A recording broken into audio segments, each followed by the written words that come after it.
एक बड़ी प्राचीन कथा है, शायद तुमने कभी पढ़ी हो तो भी तुम समझ ना पाए होगे, क्योंकि वो कहानी इस ढंग से कही गई है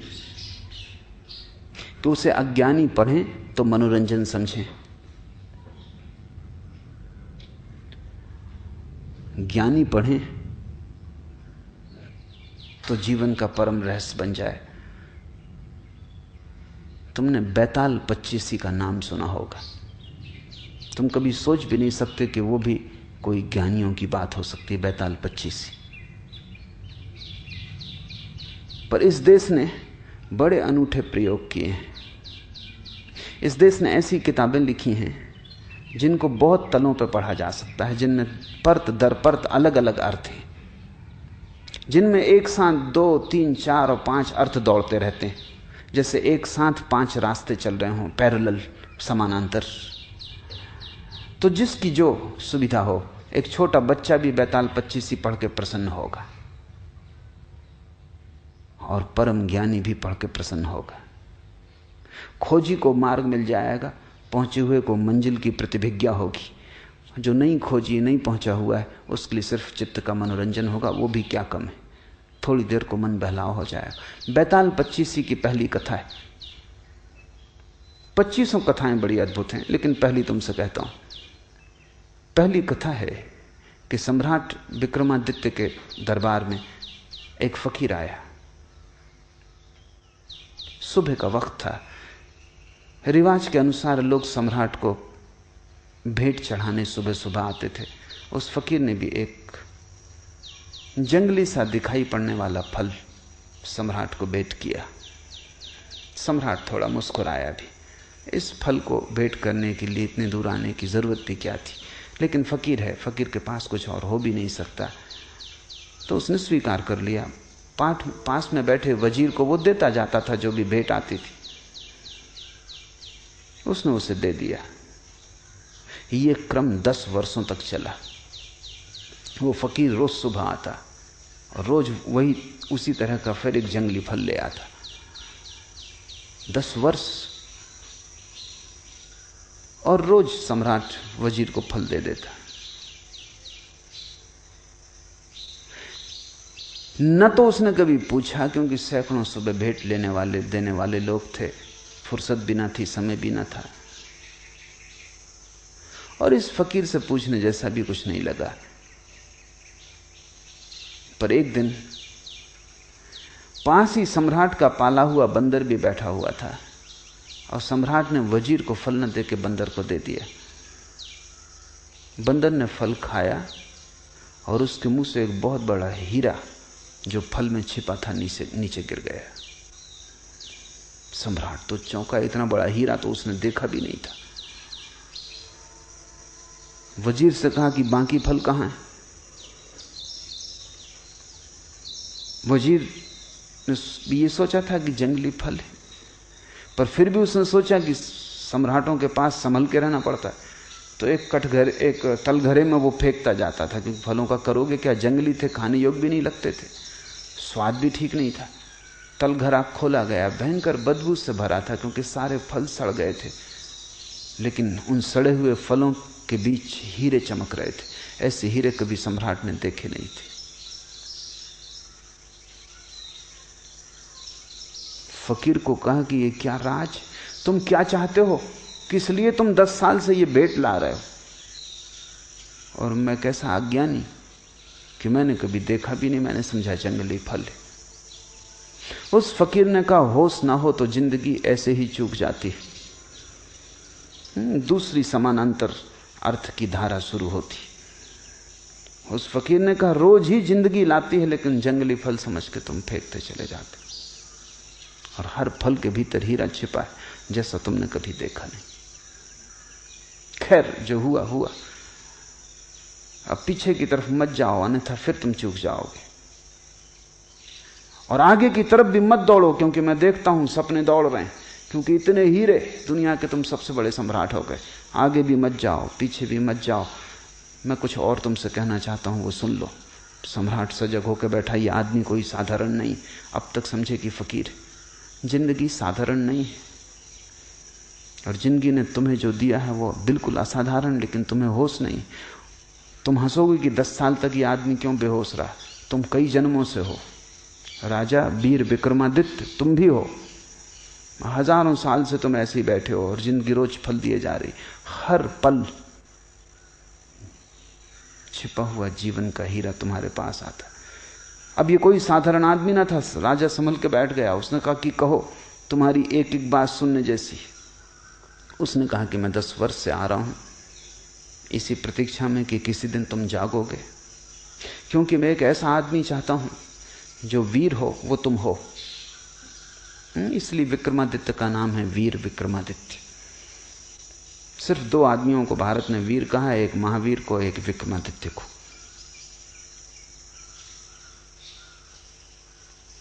निश्चित तुम वीर हो, इसमें कोई शक शुबा नहीं, लेकिन काफी नहीं है वीर होना। इसलिए मैं चाहता था जब तुम जाग जाओ वर्तमान के प्रति, तब मेरे काम के हो सकते हो। अब दोनों बातें घट गई। अब तुम महावीर हो। होश और साहस। मैं एक बड़े महान तंत्र के कार्य में लगा हूं। उसमें मुझे एक ऐसे आदमी की जरूरत हो जो बहुत वीर हो, जिसे कोई चीज भयभीत ना कर सके, और जो होशपूर्ण हो। अगर तुम तैयार हो तो आज अमावस की रात है, तुम सांझ मरघट पे पहुंच जाओ, मैं तुम्हें वहीं मिलूंगा। वो फकीर तो चला गया। सम्राट ने कई बार सोचा भी कि इस झंझट में पड़ना कि नहीं, लेकिन फिर ये तो कायरता होगी। और ये आदमी ऐसा है कि इसके साथ थोड़े दूर जाने जैसा है। पता नहीं, जैसे हम जंगली फल को फेंकते रहे, पता नहीं मरघट में कौन से स्वर्ग का या मोक्ष का द्वार खुल जाए। तो समझा बुझा के डर भी लगता था। बहादुर से बहादुर आदमी भी डरता है। तुम ये मत सोचना कि सिर्फ कायर डरते हैं, डरते तो बहादुर भी हैं। फर्क क्या है बहादुर और कायर में? बहादुर डरता है तो भी करता है, कायर डरता है भाग खड़ा होता है। डरते दोनों ही हैं। डरने के संबंध में कोई फर्क नहीं, क्योंकि जो डरे ही नहीं वो तो बहादुर भी क्या उसको कहना।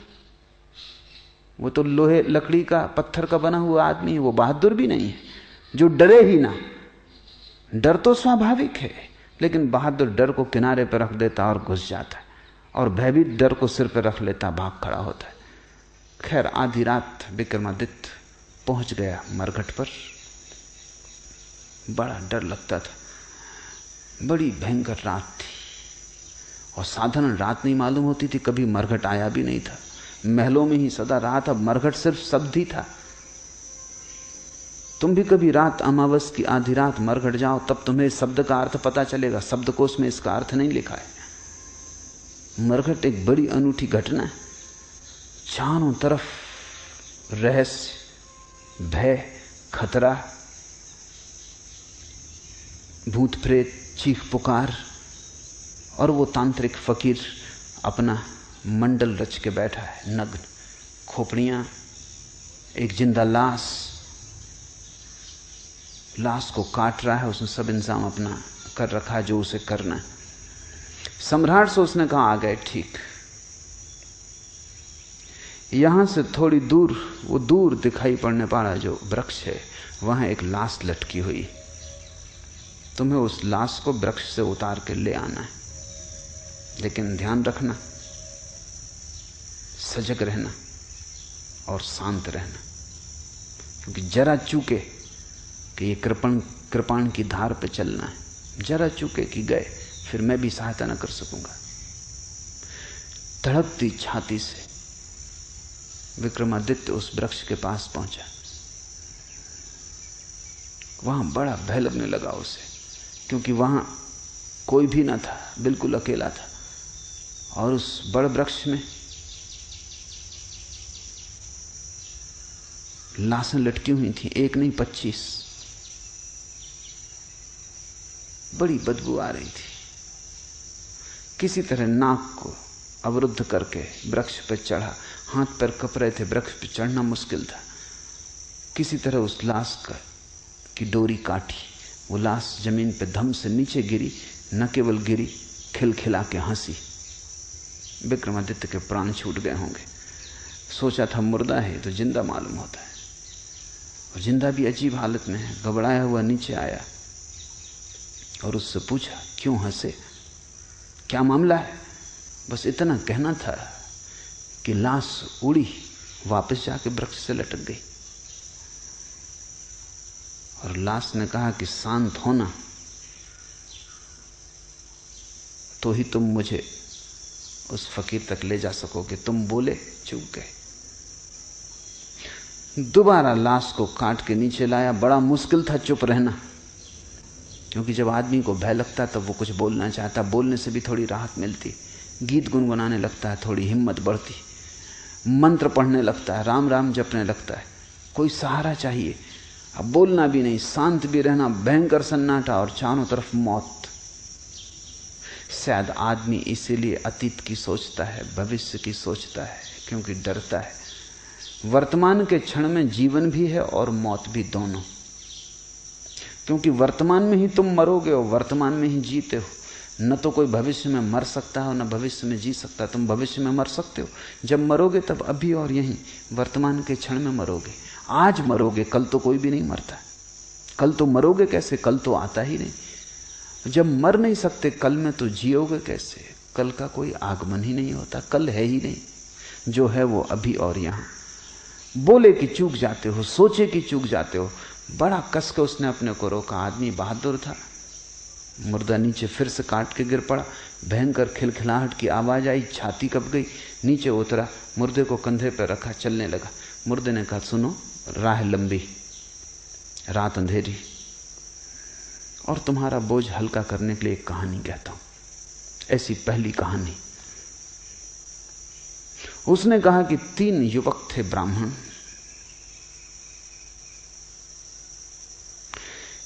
ये विक्रमादित्य सुनना भी नहीं चाहता था, पढ़ना भी नहीं चाहता था चक्कर में, क्योंकि जब तुम सुनो तो पता नहीं बीच में बोल उठो या कुछ हो जाए, या कम से कम सुनने में लग जाओ और जो तुमने संभाल रखा है अपने को वो चूक जाए। क्षण में चूक सकती है बात। मगर इससे नहीं कहना भी ठीक नहीं, क्योंकि नहीं कहते ये लाश उठेगी और फिर वृक्ष पे चढ़ना पड़ेगा, फिर काटो। तो वो चुप ही रहा और वो मुर्दा कहानी कहने लगा। उसने कहा, एक गुरु के आश्रम में 3 युवक थे।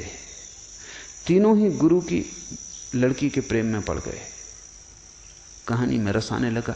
प्रेम की कहानी में किसको रस नहीं आता? विक्रमादित्य थोड़ा बेहोश होने लगा।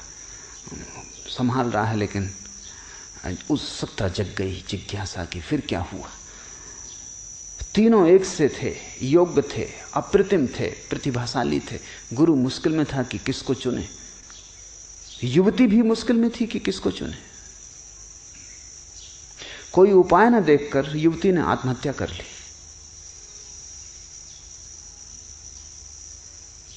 कोई रास्ता ही ना मिला, और ये 3 के बीच वो बड़े द्वंद्व में घिर गई। और तीनों चुनने योग्य थे और मुश्किल था किसको छोड़े।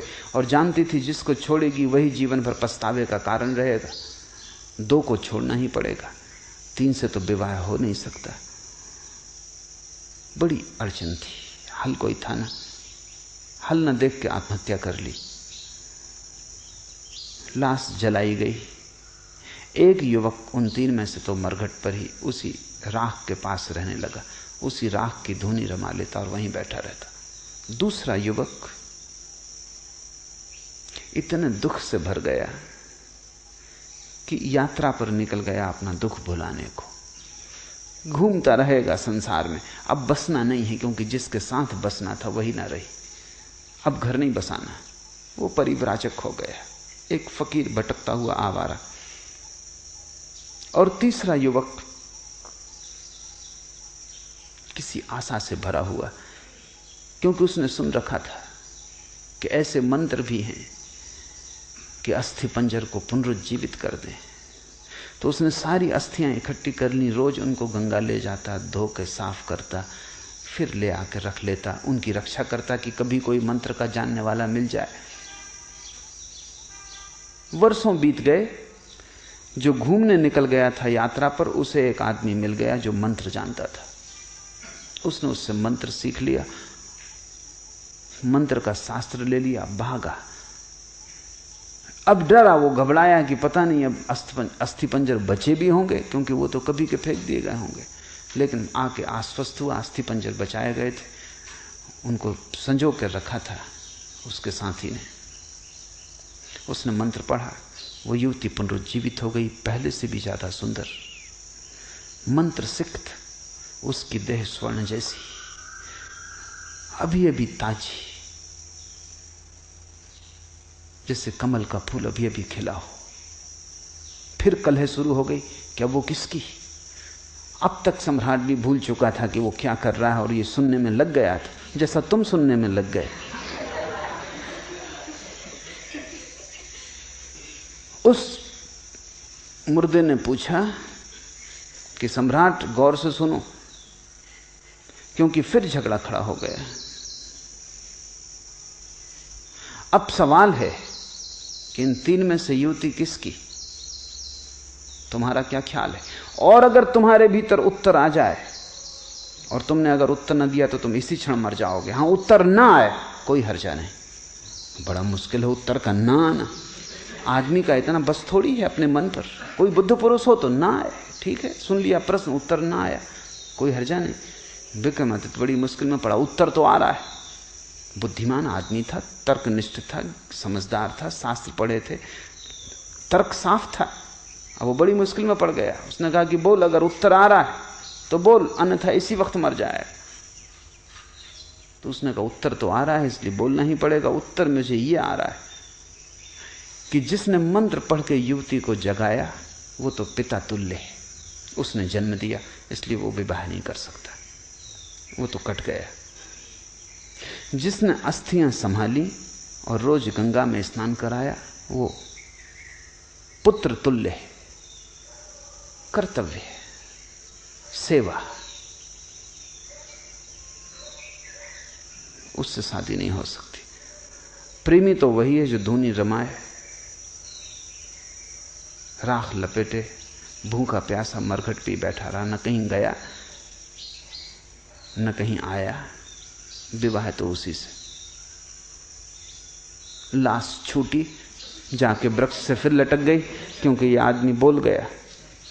ऐसी 25 कहानियां चलती।